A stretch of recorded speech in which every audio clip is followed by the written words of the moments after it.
O estalar da lenha de angico dentro do imenso fogão de ferro era o primeiro som a ganhar vida na fazenda Alvorada, muito antes de o sol ousar rasgar o manto cinzento da madrugada. Helena conhecia aquele som como conhecia a própria pulsação. Suas mãos, ainda pequenas, mas já marcadas pelo rigor do trabalho, moviam-se com uma precisão herdada de gerações de mulheres que viveram e morreram entre aquelas 4 paredes de azulejos encardidos e cheiro de gordura de porco. O ar ali era denso, uma mistura pesada de vapor de água, o aroma ácido do café que começava a borbulhar no coador de pano, e o cheiro metálico do querosene que alimentava as lamparinas presas às vigas de madeira do teto. Cada objeto naquela cozinha tinha um peso histórico. As panelas de cobre, polidas até brilharem como ouro velho, guardavam os segredos dos banquetes que Helena e sua mãe, Rosa, preparavam para uma mesa onde nunca se sentariam. Helena sentia o linho grosso do seu avental roçar contra a pele das coxas, um tecido áspero que parecia lembrá-la, a cada passo, do lugar que ocupava naquela hierarquia de terra e sangue. Enquanto mexia a massa pesada do pão de milho, seus pensamentos divagavam para além das janelas de treliça, onde o pátio de terra batida ainda estava submerso na penumbra. Ela pensava no peso invisível que carregava sob as costelas, uma semente de vida que ainda não mostrava sinais exteriores, mas que já transformava o mundo ao seu redor em algo frágil e perigoso. O segredo queimava mais que a chapa do fogão. Ser a filha da cozinheira já era um fardo. Ser a mulher que carregava o herdeiro do coronel era uma sentença que ela tentava adiar a cada batida de coração. O silêncio da manhã foi subitamente interrompido pelo tilintar rítmico de esporas de prata contra o assoalho de madeira de lei do corredor principal. Helena não precisava olhar para saber quem era.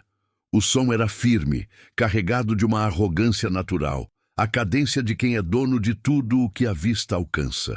Gabriel entrou na cozinha com a luz da manhã, começando a tocar seus ombros largos, vestindo uma camisa de algodão branco, tão engomada que parecia brilhar na semi-escuridão. O cheiro dele, uma mistura de tabaco de corda, couro novo e o sabonete caro que vinha da capital, invadiu o espaço sagrado de Helena, sufocando o aroma do café. "O café já está no ponto, Helena." A voz dele era um barítono suave, mas carregada daquela informalidade que só os patrões se permitem ter com os criados. Ela não ergueu os olhos de imediato. Manteve o foco na massa do pão, sentindo o calor do rosto aumentar. E não era por causa das brasas. "Tá quase, seu Gabriel. O senhor acordou mais cedo que de costume", respondeu ela, a voz saindo um pouco mais rouca do que pretendia. O seu era uma barreira, uma armadura de submissão que ela usava para esconder o que acontecia nas noites de lua nova. Quando as sombras do celeiro apagavam as diferenças de sobrenome, Gabriel aproximou-se, ignorando a distância social que as leis não escritas do rancho impunham. Ele parou ao lado dela, e por um instante o único som na cozinha era o chiado da chaleira e a respiração pesada de Helena. Ele estendeu a mão e, com a ponta dos dedos, tocou a nuca da moça, afastando um fio de cabelo que escapara do coque. O toque era elétrico, um contraste violento entre a pele calejada dele e a sensibilidade dela. "Meu pai quer os cavalos selados antes das 6, disse ele, o subtexto vibrando no ar. O pai, o coronel, era a sombra que pairava sobre ambos, um homem de leis rústicas e misericórdia curta. "Mas eu queria ver você antes de partir para o pasto. Você anda quieta demais, Helena. Diferente." Ela finalmente o olhou. Nos olhos de Gabriel, Helena via uma admiração genuína, mas também uma cegueira conveniente. Ele a amava, como se ama uma paisagem bonita ou um cavalo de raça. Ele não via o abismo que se abria sob os pés dela. Helena sentiu um enjoo súbito, uma onda de náusea que não vinha apenas da gravidez, mas do medo. Ela queria gritar que o ventre dela guardava o futuro daquela estância, mas o silêncio era sua única proteção. É o cansaço, só isso, mentiu ela, voltando a atenção para o café. A vida aqui não para, o senhor sabe. O tempo não perdoa quem se atrasa na lida. Gabriel deu um sorriso de canto, pegando uma caneca de ágata descascada e servindo-se do líquido escuro e fumegante. Ele bebeu o café amargo sem fazer careta, os olhos fixos nela, como se tentasse decifrar o enigma que ela se tornara. O vapor do café subia entre os dois, criando uma névoa momentânea que obscurecia o rosto dele. Naquele instante, Helena sentiu uma pontada no baixo ventre, um lembrete físico de que o tempo das mentiras estava chegando ao fim. O linho do avental parecia mais pesado agora, o cheiro da querosene mais sufocante. Lá fora, o primeiro raio de sol atingiu o catavento de ferro da fazenda, fazendo-o girar com um rangido estridente de metal seco. O som cortou a tensão na cozinha como uma navalha. Gabriel terminou o café com um gole seco, deixou a caneca sobre a mesa de madeira rústica e deu um passo atrás. Hoje o dia vai ser longo, murmurou ele, ajustando o chapéu de feltro sobre a testa. Quando eu voltar, a gente conversa, sem pressa. Ele saiu da cozinha sem olhar para trás, deixando para trás apenas o eco das esporas e o rastro do seu perfume de tabaco. Helena ficou imóvel, a mão pousada sobre a massa do pão, sentindo o calor do fogão lamber suas pernas. Ela olhou para a caneca vazia sobre a mesa, onde uma gota solitária de café escorria pelo lado de fora, como uma lágrima negra. O som dos passos de Gabriel no corredor foi morrendo, substituído por um barulho mais bruto e impessoal que vinha do lado de fora. O som rítmico e seco de cascos de cavalo sendo levados para o picadeiro, batendo contra a terra dura, preparando-se para a lida, que para Helena nunca teria fim. O som dos cascos contra a terra batida, que antes era apenas um eco distante no pátio, tornou-se um trovão abafado e rítmico dentro da penumbra das estrebarias, onde o ar era tão denso que parecia poder ser cortado com uma faca de caça. Ali, o cheiro de querosene da cozinha era substituído pelo aroma acre de esterco seco, feno fresco e o suor salgado dos animais de lida. A luz do sol, agora mais forte, infiltrava-se pelas frestas das tábuas de madeira de lei, criando colunas de poeira suspensa que dançavam como fantasmas dourados no meio do caminho.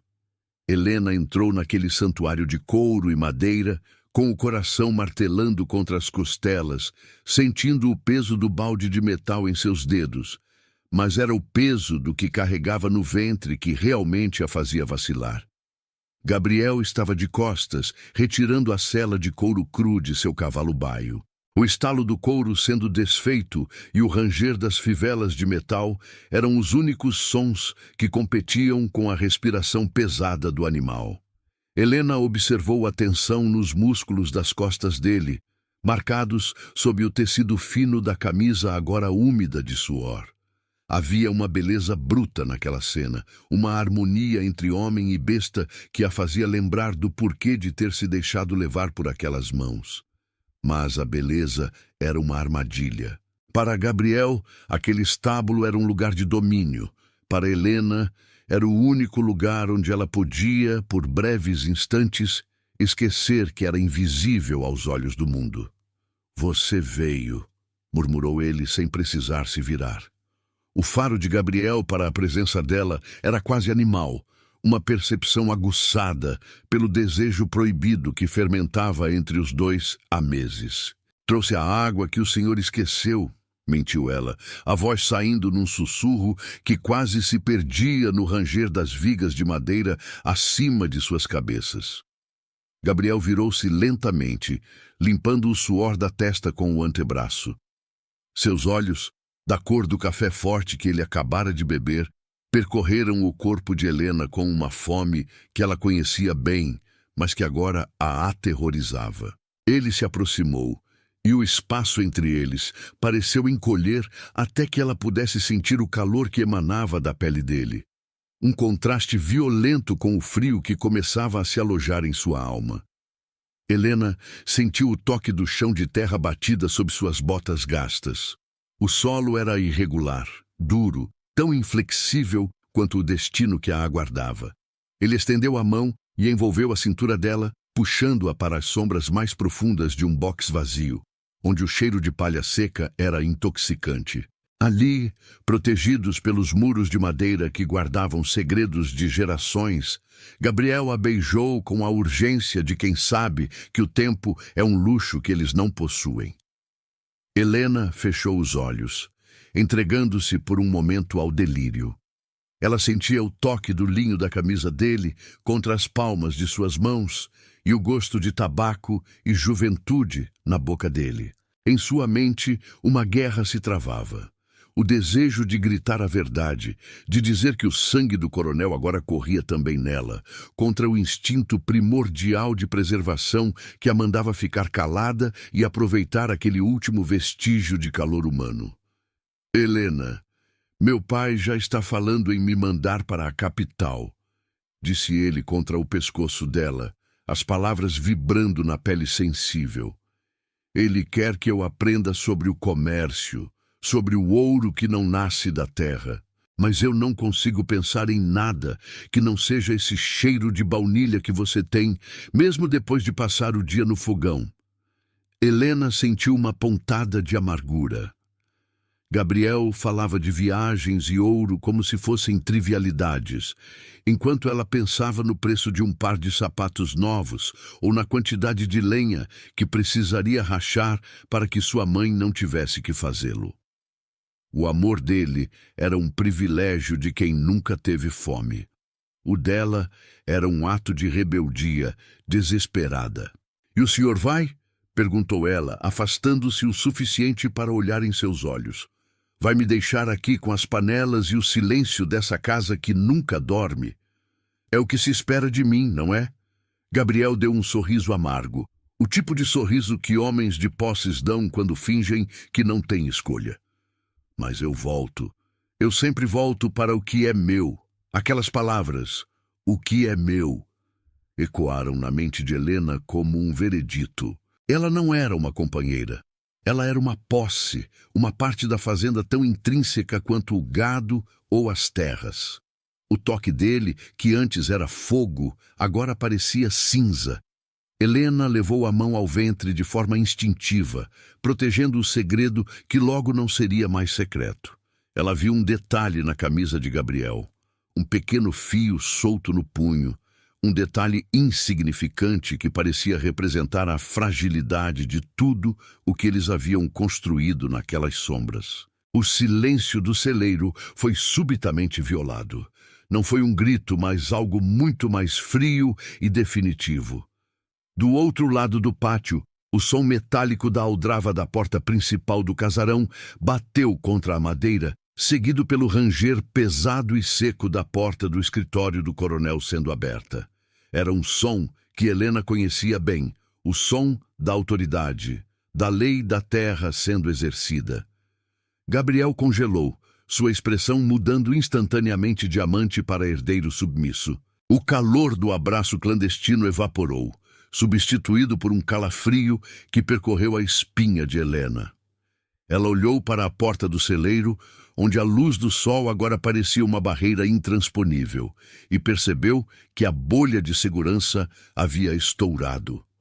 O mundo, lá fora, com seu cheiro de poeira e ordens gritadas, estava prestes a invadir o seu santuário de palha e sombras, e o frio que vinha do casarão parecia carregar o aroma de uma tempestade que não traria chuva, mas destruição.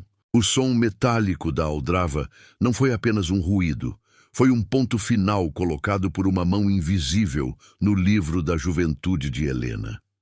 O eco daquela batida pareceu ricochetear pelas paredes de pau a pique do corredor, ganhando uma ressonância fúnebre enquanto ela caminhava em direção ao escritório do coronel. Cada passo dado sobre o assoalho de madeira de lei que rangia sob suas botas gastas soava como uma confissão. Ela sentia o peso dos retratos nas paredes, homens de bigodes austeros e mulheres em vestidos de gola alta, cujos olhos de vidro pareciam julgar a impureza que ela agora carregava no ventre.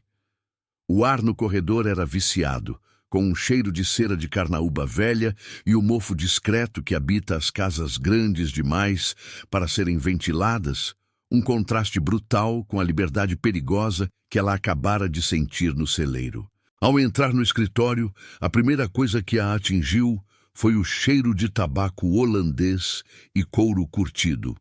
O coronel estava sentado atrás de uma escrivaninha de mogno que parecia um altar de autoridade, as mãos repousadas sobre um tinteiro de cristal. Ele não olhou para cima imediatamente. O silêncio era preenchido apenas pelo tic-tac hipnótico de um relógio de parede de carvalho, cujo pêndulo de latão balançava com uma precisão impiedosa. Gabriel estava de pé, a alguns passos da janela, as mãos entrelaçadas nas costas, os ombros tensos como os de um animal acuado. Ele não olhava para Helena. Seus olhos estavam fixos em um ponto qualquer no horizonte, onde as colinas da fazenda começavam a ser engolidas por nuvens de chumbo que prometiam uma tempestade sem precedentes. "Senta, menina." A voz do coronel era como o cascalho sendo esmagado por uma roda de carroça. Seca, áspera e desprovida de qualquer calor. Helena não se sentou. Ela permaneceu de pé, as mãos escondidas sob o avental de linho, os dedos cravando-se na própria carne para impedir que o tremor chegasse aos seus ombros. Ela sentia o suor frio escorrer entre as escápulas, enquanto seus pensamentos íntimos eram um turbilhão de preces e maldições. Ela olhou para as costas de Gabriel, implorando em silêncio por um gesto, uma palavra, 1 milímetro de coragem que pudesse salvá-la daquele abismo. Mas Gabriel permanecia imóvel, uma estátua de algodão engomado e covardia. "Minha mulher tem olhos de gavião, você sabe", continuou o coronel, finalmente erguendo o rosto. Seus olhos eram 2 fendas de granito, marcadas por décadas de mando e obediência cega. Ela notou o jeito que você caminha, o jeito que você segura o ventre quando pensa que ninguém está olhando. E ela notou as saídas noturnas do meu filho. O coronel levantou-se lentamente. O ranger de sua cadeira de couro foi como um grito naquela sala abafada. Ele caminhou até a janela, parando ao lado de Gabriel, mas sem tocá-lo. O contraste era doloroso. O pai, uma força da natureza moldada pela terra. O filho, uma sombra pálida que se escondia atrás do sobrenome. "Neste rancho, o sangue é o que define o destino", o velho disse, as palavras saindo pesadas como moedas de ouro. "E o sangue que você carrega, Helena, não tem lugar na nossa linhagem. Meu filho tem um compromisso com o progresso, com a capital, com uma mulher cujo nome significa algo além de receitas de cozinha e chão encerado." "Eu não pedi nada a ele, senhor."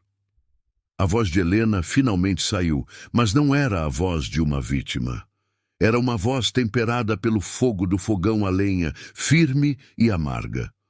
"O que aconteceu aqui não foi um negócio, foi a vida. E a vida não pede licença para o seu sobrenome." Gabriel finalmente se virou, mas o que Helena viu em seus olhos não foi amor, nem mesmo arrependimento. Foi o medo abjeto de perder o conforto. Ele abriu a boca, mas as palavras pareceram morrer em sua garganta, sufocadas pelo peso da autoridade paterna. Ele deu um passo em direção a ela, mas o olhar gélido do coronel o congelou no lugar. "Você sai hoje", sentenciou o velho voltando-se para Helena. "Sem malas, sem despedidas. O que você tem no corpo é tudo o que você levará. Considero que o que você e sua mãe receberam de teto todos esses anos já paga qualquer dívida de consciência. Se eu te vir nestas terras depois que o sol se puser, não responderei pelas mãos dos meus jagunços." O mundo de Helena pareceu girar. Ela sentiu uma náusea violenta, o gosto de Billy misturando-se ao cheiro do tabaco. Ela olhou uma última vez para Gabriel, esperando o milagre da revolta, mas ele apenas baixou a cabeça, focando o olhar na poeira que cobria suas botas de montaria. Naquele momento, o amor de Helena morreu. Não foi uma morte lenta, foi um estalo, como o de um galho seco quebrado sob o peso da neve. O que restou no lugar foi uma frieza de aço, uma resolução que ela não sabia que possuía. Ela deu as costas aos dois sem dizer uma palavra. Ao sair do casarão, o primeiro pingo de chuva atingiu seu rosto pesado e frio. Ela começou a caminhar pelo pátio de terra, que já começava a se transformar em um lodaçal escuro. Suas botas afundavam na lama, cada passo exigindo um esforço físico que parecia refletir a agonia de sua alma. O vento soprava forte, fustigando o linho fino de seu vestido e fazendo seu cabelo se soltar do coque, chicoteando seu rosto. Helena chegou ao grande portão de ferro da fazenda Alvorada. Atrás dela, as luzes das lamparinas do casarão pareciam estrelas distantes em um céu que não era o dela. À frente, apenas a estrada de terra infinita, mergulhada em uma escuridão cortada apenas pelos relâmpagos que iluminavam momentaneamente a paisagem desolada. Ela não olhou para trás quando ouviu o som metálico do portão se fechando e a corrente sendo passada. O som do ferro contra o ferro foi o batismo de sua nova vida. A chuva agora caía em cortinas sólidas, lavando o suor, as lágrimas e o cheiro daquela cozinha de sua pele. O chão sob seus pés não era mais a terra firme do rancho, mas uma massa viscosa e instável que tentava prendê-la ao passado. Helena sentiu o frio penetrar em seus ossos, mas estranhamente seu ventre parecia emanar um calor próprio, uma pequena chama de resistência no meio do dilúvio. Ela apertou os braços contra o peito e começou a andar, sentindo a transição da lama macia para algo mais rígido e impessoal. O som de seus passos mudou. O chapinhar na lama deu lugar a um estalo seco contra o cascalho da estrada que levava à civilização. A última visão do rancho foi uma sombra distorcida pela chuva, enquanto o cheiro da terra molhada era lentamente substituído pelo odor acre e químico do asfalto molhado, que começava a aparecer quilômetros adiante, onde as luzes da cidade grande brilhavam como uma promessa de ferro e concreto. O asfalto sob os pés de Helena não tinha a complacência da terra. Era uma superfície implacável, negra e gélida, que parecia devolver cada impacto diretamente para suas articulações cansadas. À medida que as luzes da cidade deixavam de ser uma miragem no horizonte para se tornarem sentinelas de ferro fundido, o cheiro de mato molhado e esterco foi sendo sufocado por uma nova paleta sensorial. O odor acre de fuligem das locomotivas a vapor, o cheiro de óleo queimado das oficinas mecânicas e a névoa persistente de fumaça de cigarro barato que pairava nas esquinas. Helena sentia-se um grão de areia sendo arrastado por uma correnteza de concreto. O barulho era um assalto constante, o tilintar dos bondes que rasgavam os trilhos com um chiado metálico, o burburinho de vozes em sotaques que ela mal compreendia e o bater rítmico de martelos em construções que nunca pareciam terminar. Ela encontrou refúgio em uma pensão que cheirava a tempo parado e sabão de fenol. O quarto era uma caixa de sapatos com paredes descascadas, onde o papel de parede, outrora florido, agora exibia manchas de umidade que lembravam mapas de continentes esquecidos. A cama de ferro rangia a cada respiração, e o colchão de palha de milho, embora familiar no toque, parecia carregar o peso de 1000 outras tristezas antes da dela. Helena sentava-se ali, na penumbra iluminada apenas por uma lâmpada fraca que oscilava conforme o vento lá fora, e deixava as mãos repousarem sobre o ventre.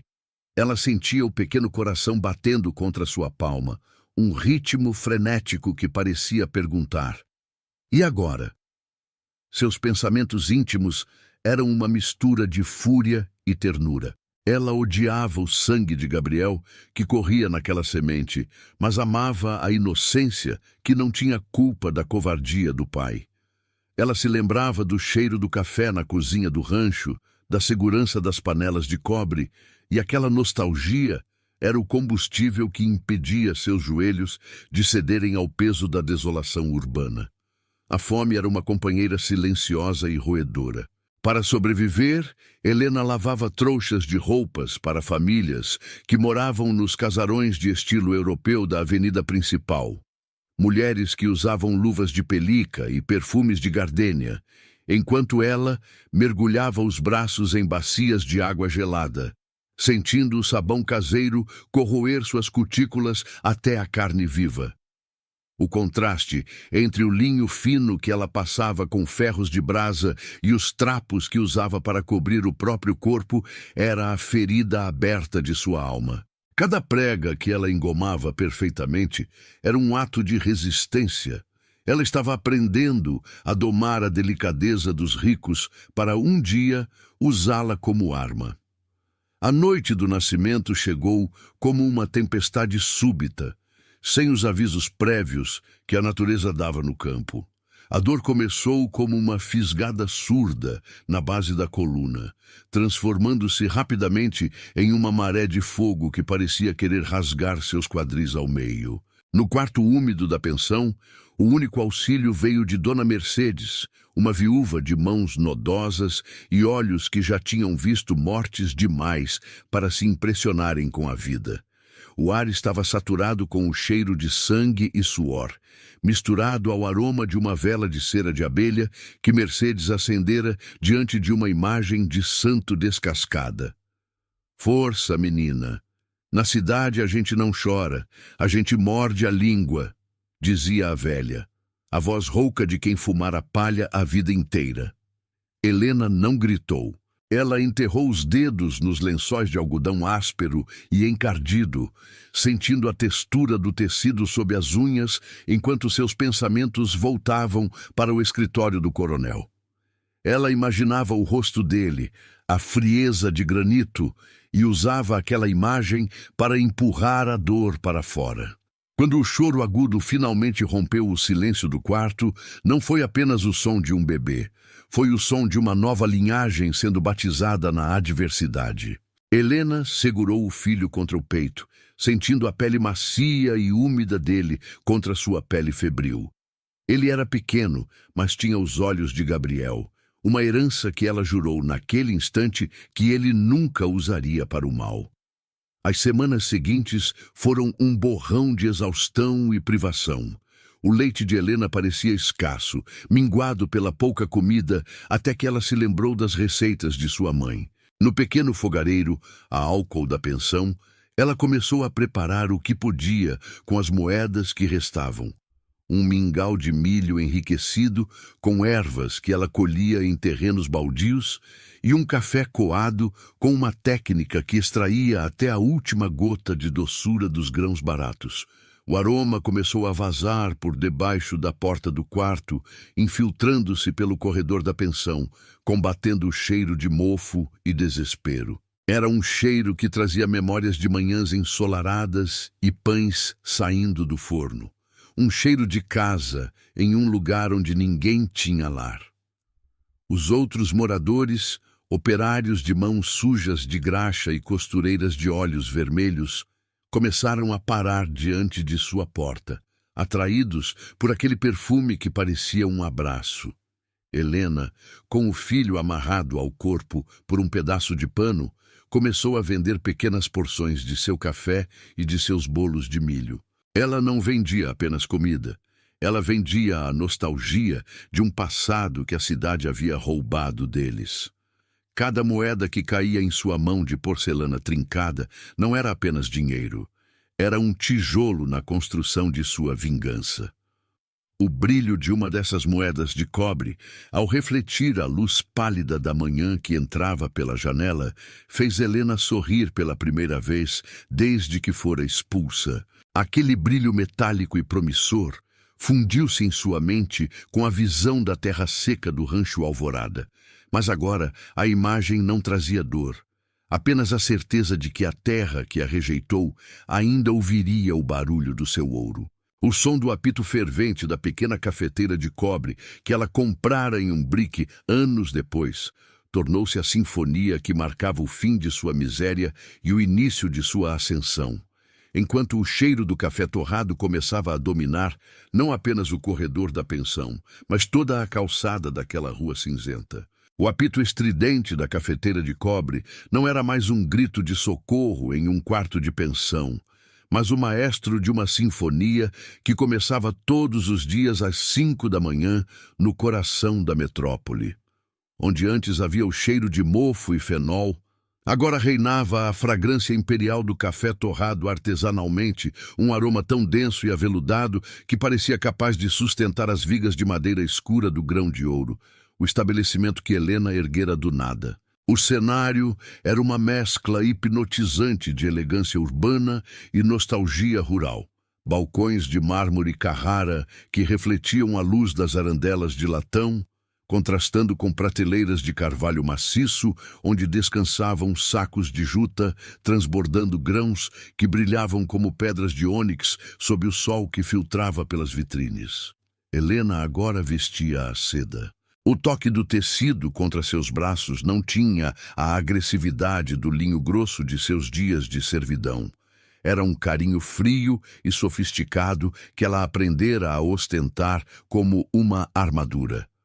Seus movimentos, porém, mantinham a precisão rítmica da cozinha da fazenda Alvorada.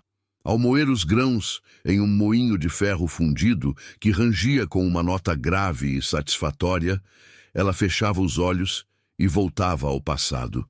Cada volta da manivela era uma oração ao seu subconsciente, uma prática que ela descobrira nos livros de capa dura que agora podia comprar. A convicção inabalável de que a realidade se molda à vontade de quem não aceita a derrota.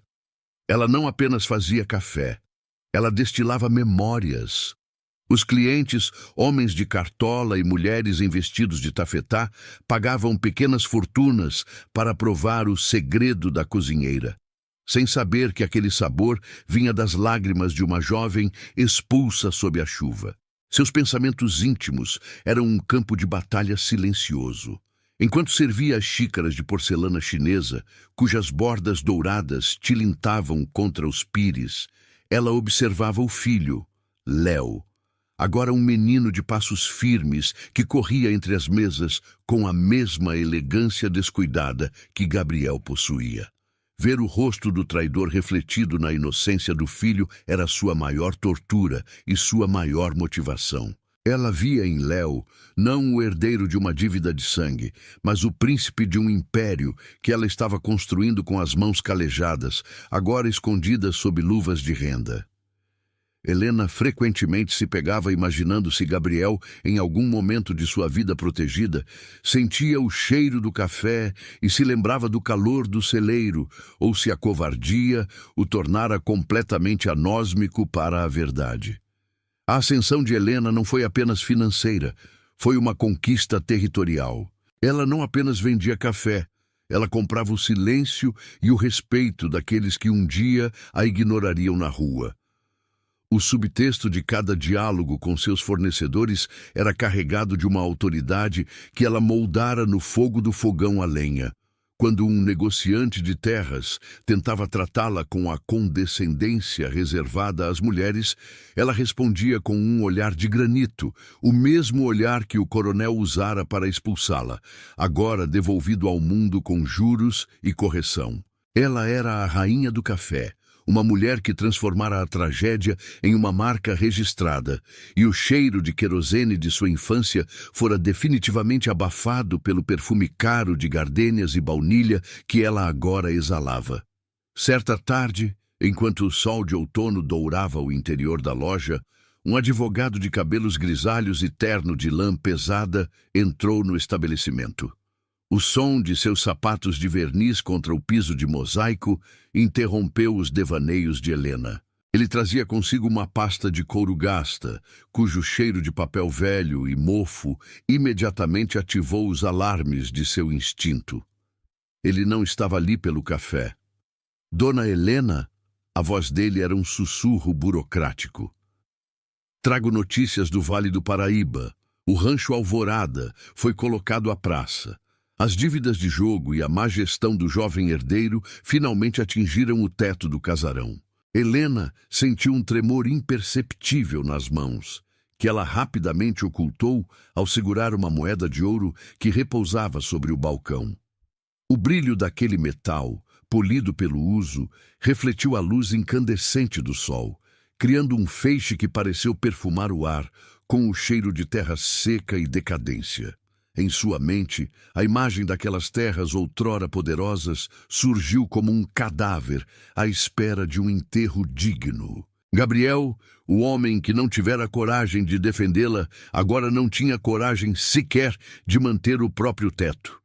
A justiça para Helena não era um conceito abstrato de tribunal, mas algo que se colhia na hora certa, como um grão de café que atinge a maturação perfeita. Ela olhou para a moeda em sua mão e viu nela o reflexo de seu próprio império, mas também a ruína daqueles que a subestimaram. O brilho do ouro fundiu-se com a luz do entardecer que batia nas janelas. E por um instante, o salão luxuoso do grão de ouro pareceu desaparecer, dando lugar à visão das colinas áridas e decadentes do rancho Alvorada sob o sol escaldante. O silêncio do escritório do advogado foi cortado apenas pelo tilintar da moeda de ouro contra o mármore, um som que ecoou como o primeiro aviso de uma carruagem se aproximando de terras que há muito esqueceram o que era o cheiro do sucesso.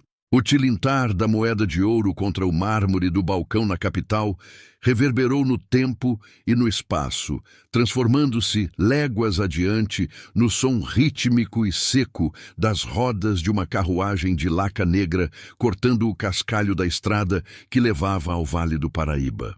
O vale, que na memória de Helena era um Éden de terras férteis e poder absoluto, agora parecia ter envelhecido 100 anos em apenas uma década. Onde antes havia o verde vibrante dos cafezais bem cuidados, agora imperava uma vegetação rasteira e amarelada, fustigada por uma seca que parecia ser tanto climática quanto espiritual. O ar, pesado com o cheiro de poeira e mato seco, não carregava mais a promessa de fartura, mas o odor de abandono que exala das coisas que foram deixadas para morrer. Helena observava a paisagem através da janela de cristal da carruagem, sentindo o balanço suave do veículo sobre molas de aço, um contraste gritante com a carroça de lixo em que ela, anos atrás, imaginara que terminaria seus dias. Suas mãos, protegidas por luvas de renda francesa, apertavam o cabo de madrepérola de sua sombrinha, enquanto seus pensamentos íntimos faziam uma peregrinação sombria por cada curva daquela estrada. Cada árvore retorcida pelo vento era um marco de uma humilhação passada. Cada porteira caída evocava o som do portão de ferro se fechando atrás dela sob a chuva. Ela não sentia ódio. O ódio era um sentimento muito quente para a frieza de aço que ela cultivara, mas sim uma satisfação cirúrgica. Ela não estava voltando para casa, estava voltando para tomar posse de um túmulo.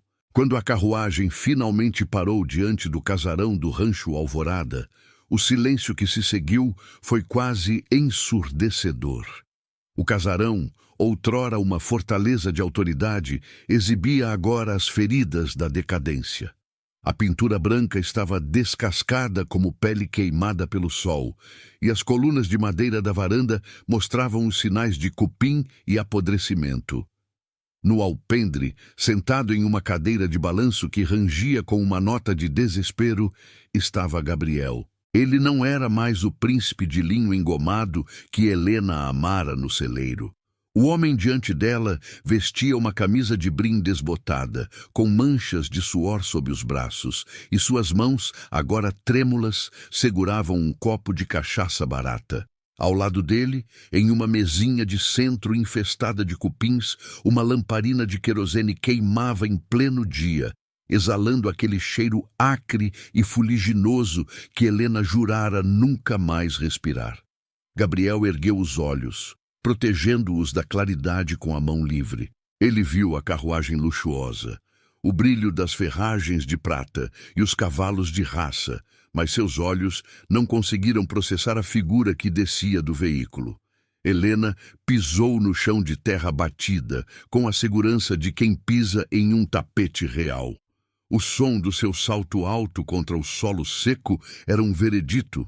À medida que ela se aproximava, o vento soprava a seu favor, e o perfume caro de gardênias e baunilha que ela exalava começou a travar uma batalha invisível com o cheiro de querosene e poeira que cercava Gabriel. O banco avisou que o comprador da hipoteca viria hoje, disse Gabriel, a voz rouca e gasta, sem se levantar. Ele ainda não a reconhecera sob o chapéu de abas largas e o véu de seda. Mas não imaginei que mandariam uma dama para ver a carniça antes do enterro. Helena parou a poucos metros dele. Ela sentia o coração bater, não de medo, mas de uma antecipação eletrizante. Seus pensamentos voltaram para o quarto de pensão, para o frio da chuva, para o peso do filho nos braços. Ela olhou para Gabriel e viu nele não um inimigo, mas um resíduo de um tempo que ela já havia superado. O banco não mandou ninguém, Gabriel, ela disse, e o som do seu nome saindo da boca dela pareceu um chicote estalando no ar. Gabriel congelou. O copo de cachaça parou a meio caminho da boca. Ele franziu a testa, os olhos tentando perfurar o véu de seda. Lentamente, ele se levantou, a cadeira de balanço dando um último rangido longo e agônico. Ele deu um passo à frente, saindo da sombra da varanda para a luz do sol. E foi então que o reconhecimento o atingiu como um soco. Ele empalideceu, a pele adquirindo um tom cinzento que combinava com as cinzas da lamparina. Helena?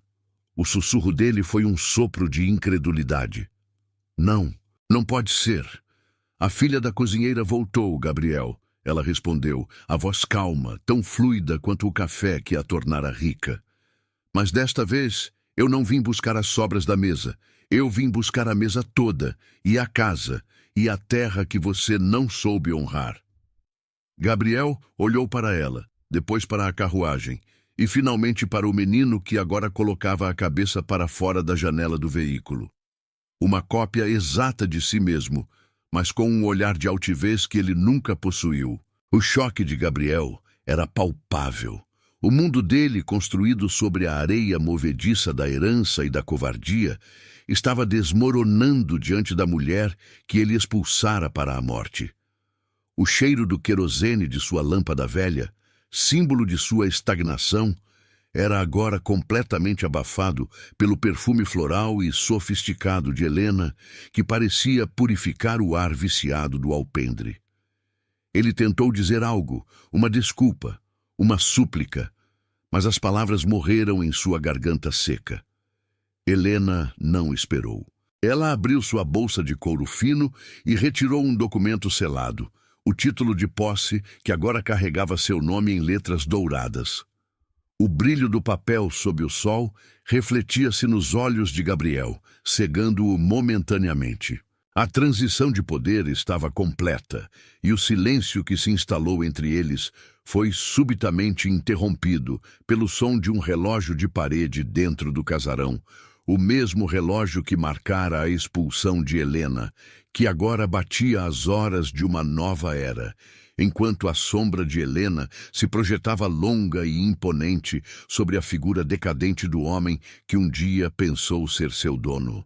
O som do sino de bronze que agora pendia no topo do casarão não era o toque estridente de um alarme, mas uma nota profunda e vibrante que cortava o ar límpido da manhã, reverberando pelas encostas onde o café, outrora moribundo, agora vicejava em ondas de um verde esmeralda quase irreal.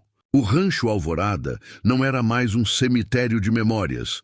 Era um organismo vivo, pulsante, onde o cheiro de terra molhada e adubo orgânico se misturava à fragrância onipresente do café torrado que subia da nova ala de processamento.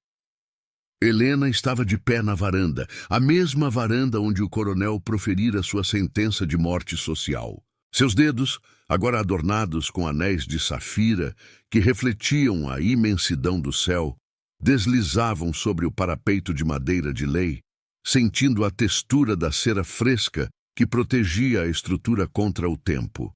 Seus pensamentos íntimos eram uma tapeçaria de silêncios e conquistas. Ela observava o movimento lá embaixo. Os colonos, agora tratados com a dignidade de quem divide o fruto do trabalho, moviam-se com uma agilidade que vinha da esperança, não do medo. Helena sentia o peso suave do seu vestido de linho marfim, um tecido tão fino que parecia uma segunda pele, lembrando-a a cada movimento do longo caminho percorrido entre o avental de cozinha manchado de graxa e aquela túnica de comando. Em sua mente, a imagem da jovem Helena, ensopada e humilhada sob a tempestade, não evocava mais dor, mas uma reverência distante. Ela entendera que a vingança não era a destruição do outro, mas a reconstrução absoluta de si mesma. O silêncio contemplativo foi interrompido pelo ranger rítmico de botas de couro cru, subindo os degraus de pedra da encosta. Helena não precisou se virar para saber quem se aproximava. O passo era pesado, marcado pelo cansaço físico de quem passou a manhã dobrado sobre os sulcos da terra. Gabriel parou a alguns metros de distância, mantendo a deferência que o novo código do rancho exigia. Ele carregava um cesto de vime transbordando com os primeiros grãos da colheita. Grãos vermelhos, brilhantes como rubis colhidos do solo. O cheiro que emanava dele era uma mistura de suor honesto, poeira da lida e o odor verde dos cafezais. A primeira saca do talhão norte, sinhá Helena, disse ele, a voz agora temperada pela humildade e por uma rouquidão que vinha do sol e do pouco uso das palavras para o mando. Helena virou-se lentamente. Ela observou o homem à sua frente.